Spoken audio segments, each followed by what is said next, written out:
250 calon jamaah haji asal Kabupaten Lahat yang tertunda keberangkatannya 2 tahun ini diharapkan bersabar dan mempersiapkan diri pada tahun 2022 nanti.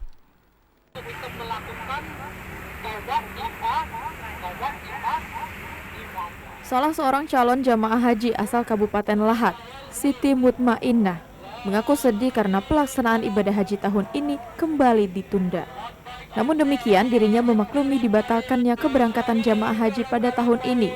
Ia mengatakan pemerintah telah mempertimbangkan keputusan pembatalan ini. Diharapkan tahun depan 2020 calon jemaah haji dapat seluruhnya berangkat, terutama yang sudah masuk dalam daftar tunggu di tahun 2020.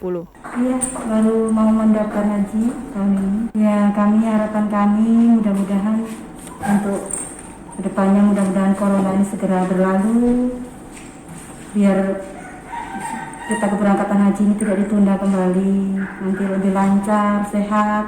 Alhamdulillah, syukur ini ada kesempatan untuk mendaftar haji. Memang saya impiannya sudah lama sekali, saya ingin mengaji. Alhamdulillah ada kesempatan. Ini mendaftar bersama siapa aja, Mbak? Bersama keluarga saya, adik saya.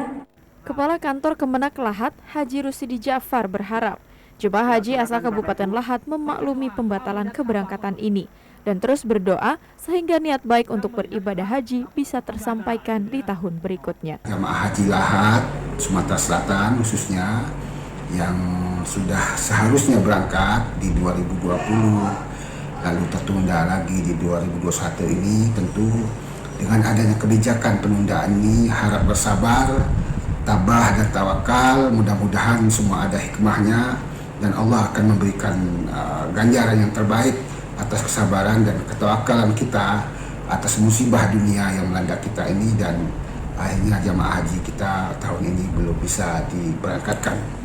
Rivaldo Putrawansyah, TVRI Sumsel melaporkan.